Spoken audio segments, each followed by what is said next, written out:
Ladies and gentlemen, boys and girls, degenerates of all ages, hello and welcome back to yet another segment of Burnt Coverage. I'm your host, Joel. And I'm Curtis. And in this segment, we're going to cover running backs. Oh, aren't we?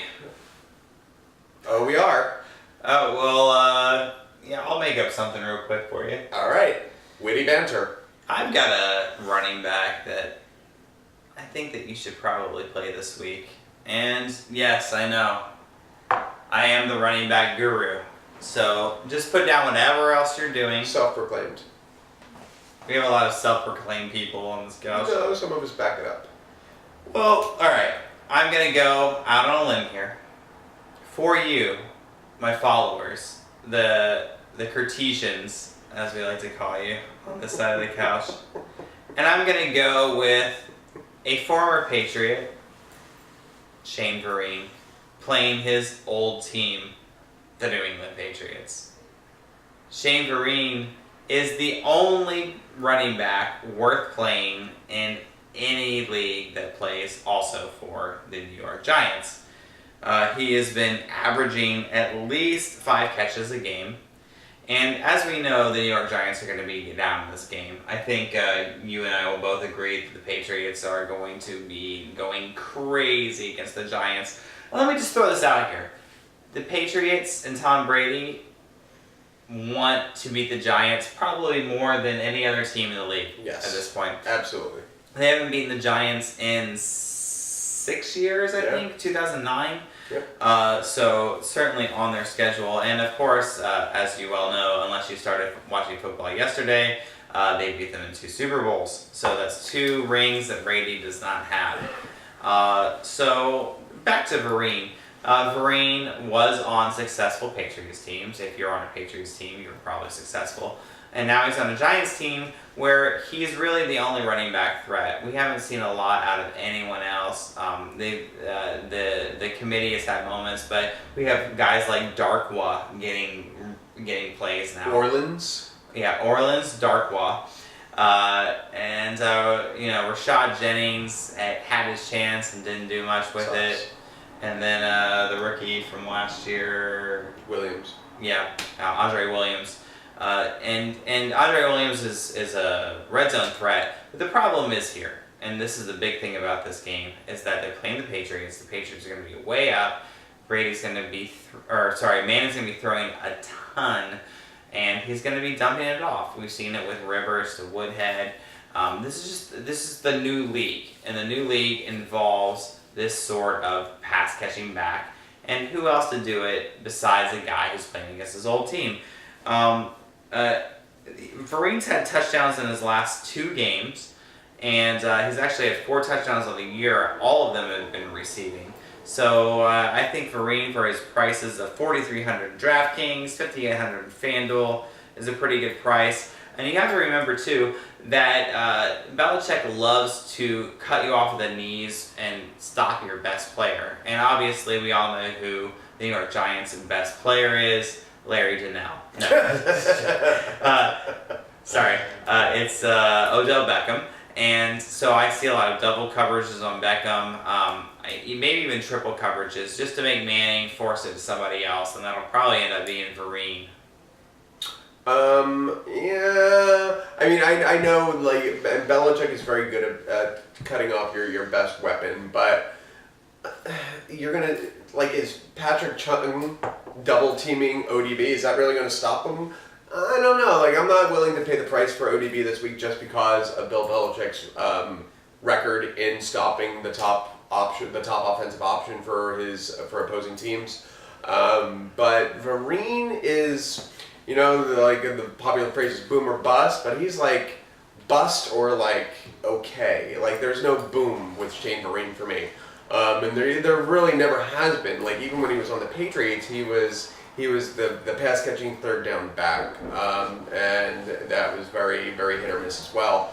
So if there's any offensive option in this game that I'm going for New York, it'd probably be Ruben Randall, who has quietly put together a surprising season, because Ruben Randall's not a very good wide receiver, but when you are playing opposite ODB, you're going to see a lot of single coverage. So no, I'm not in on Vereen this week. You're by yourself. You're on an island. So you think that the Giants will be close enough throughout the whole game that they'll be able to establish a running game? They will be throwing a lot. They will be throwing a lot. And who's going to be in the backfield when they're throwing a lot? I don't know. You do know, it's Shane Vereen. That's half of the New England defensive line will be in the backfield. Is 8 targets out of the question for Shane Vereen? No, it's not out of the question. All right, so there you go. 8 targets for 4,300. Think of him as a wide receiver. 8 targets, but that's not catches. That's not yards. Well, these passes aren't long. Yeah, well. 6 for 8. But the thing for about 80 yards and a touchdown. When you pressure Eli Manning, you know that you can force him into making very poor decisions, and you get the patented Eli shrug. What's the poor decision? Dumbing it off. The poor decision is forcing it to ODB or Ruben Randall. We'll see. No, but I know the Pats are gonna smack. It's going to be a smackdown of the Giants. Yeah, no defense. No defense. The over-under of this game, I think, is 54.5. The Pats might get the over by themselves. 50. It's like 53 to 2. Yeah, there you go. Yeah. There you go. Lucky safety. So if you don't like Vereen, who do you got? I'm going to go with another pass-catching back. I'm going to go Darren McFadden of the hated Dallas Cowboys going against the terrible Buccaneers of Tampa Bay. They are in Tampa this week. So Darren McFadden has averaged 111 yards rushing a game and 21 yards receiving the last 3 weeks since he's been named the starter over the former Cowboy Joseph Randle. And Tampa Bay has given up an average of 108 yards a game on the ground. And since he's become the starter, McFadden has averaged 26 touches a game. 26 touches, that's practically unheard of in the era of the RBC, the running back by committee NFL that we now live in.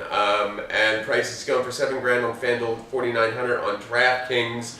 I know my co-host is going to say Tampa Bay gives up a lot of yards, but they don't give up touchdowns.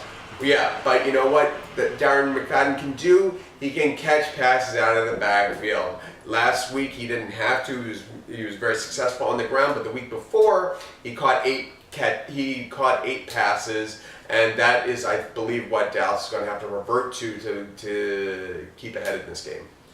What my co-host doesn't know is that not only am I a fan of the Buccaneers, but I also watch all of their games. And as the sole person that's watched every Buccaneers this game, there might be 2 or 3 of us more. Not even the head coach, not even Lovie Smith has watched every game. Yeah, no. If you get a close-up on Lovie Smith in the third quarter, he's just eyes glazed over. He's watching Bears games. Yeah. It's like, why didn't I keep Alcon? Josh McCown, where are you? No, the big thing is the Bucs are fantastic against the run for some reason, and it's at first if you don't watch these games you'll think, oh well, just teams are throwing against them and they're abandoning their run. That's not the case. The games have been classic football games where they give the running back the ball in the first 2 quarters, but it hasn't worked. They shut down Devontae Freeman pretty well. Ingram, I mean, they play some power backs and some backs that have had success this year at least.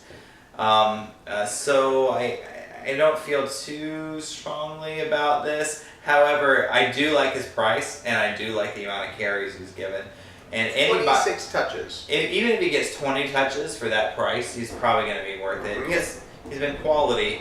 However, let's not forget and kid ourselves that any week's the week where something happens to Darren McFadden. So there is always that risk.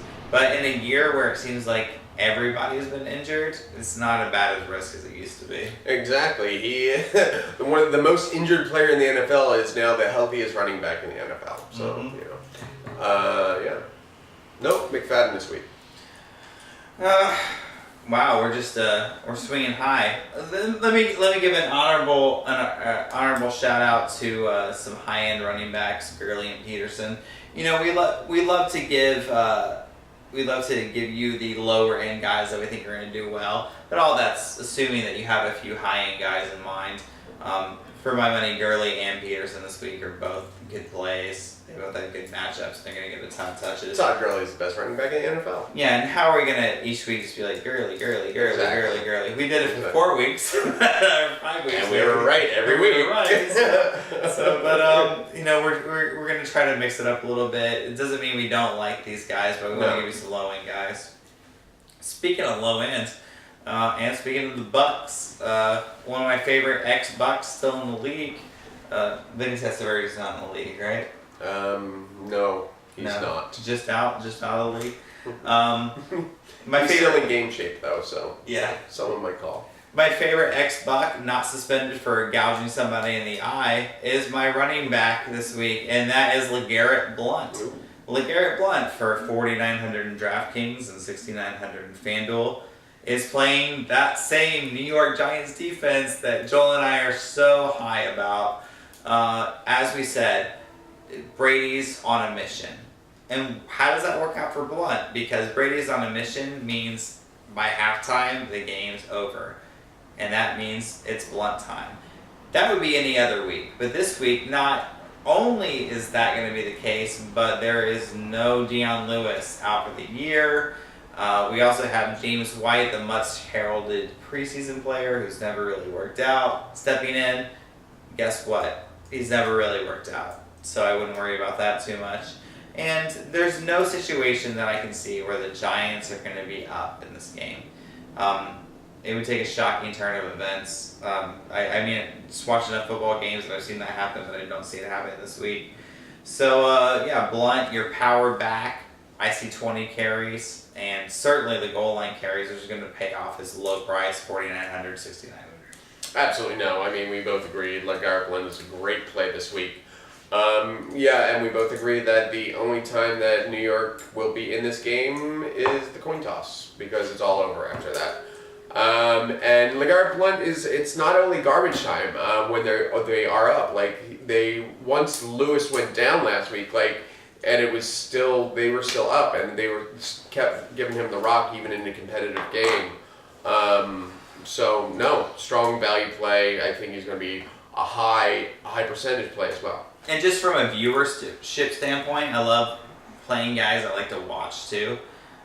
Which sounds weird, but you get in this trap of this guy gets a lot of touches and whatever. Yeah. But Blount, and he had a run last week. I think it was like a 10-yard run where he ran over half of the defense. That's like every run he has, he runs over somebody, right through them. He has some of the best highlight plays. Look back a couple of years when he played the Packers. He had like an 80-yard run, it was like 60 yards over embellishing. He had a 60-yard run against the Packers. He just mowed over people, hurdles. Just a fun guy to root for a cheap price. Yep, absolutely. So I'm going to go the new starting running back in Green Bay. And another oldie but goodie, the one, the only, James Starks. James Starks has been named the number one back by Mike McCarthy this week over the very disappointed Eddie Lacy. Eddie Lacy has been hampered by injuries and hampered by some indecision in hitting the holes. And James Starks is a very low play going against a terrible Detroit Lions defense this week. Detroit's giving up the 9th most points to opposing running backs this week. And Green Bay has been very disappointing the past 2 weeks. And they are back at home in Lambeau. And when they are in Lambeau, the Packers show up. And this is going to be, I really think this is going to be another blowout game. The only question I have is whether the Patriots are going to win by more or the Packers are going to win by more. And this is also a high volume play because I can't see Starks getting less than 18 carries. So I'm thinking 18 to 25 carries is where the wheelhouse is. And Detroit's just a terrible defense, terrible team in disarray. And the Packers, this is going to be a statement game that it's a division game. They're back in it after this week. Yeah, Detroit is god-awful right now. Partly and because they just changed offensive coordinators. Jim Bob Cooter. Yeah, Jim Bob Cooter, and that didn't work out, at least in London. Maybe in the States it'll, lost in translation a little bit. I don't know what language they speak in England. It's probably not English though. You should have gone by James Robert Cooter in England. James Robert Cooter. Yes. So yeah, Detroit sucks. Starks. My biggest thing is just touches. Yeah. Lacey's still gonna get his touches. Lacey Is he though? Is he? He showed up out of shape. He never got in football. He's got a shape. hammy thing now. I don't know. I think they're going to be up big early. So even if they do, they're at some point in this season they're going to have to get Eddie Lacy back on track because for the Packers to be successful in the postseason, they're going to need to get. It's him a Ronnie on. Hillman thing here. Yeah, absolutely. They're going to give him this week off. Like he'll still get his touches, but I think they're going to be up so big. They're going to say, Eddie, take a seat, take a breather, rest up that hammy. Let the old man Starks take this. So yeah, there you go. And he was the hottest waiver wire pickup this week, or one of the hottest. I know, outside of Carlos Williams. So yeah, we'll see. All right, I'm Curtis. I'm Joel. Is that it? Yeah. Did you do two? Yeah, Vereen and Blunt. Oh right. There it is. Marine. I didn't even count that. Yeah, we'll see. We'll count the chips on the table. All Thanks right. for joining us again. This by the has way. been another episode of Bird Coverage. I'm Joel. He's Curtis. Stay tuned for another episode. We'll see you next week on the couch. Yeah, I'm not even letting you talk. That is some bullshit.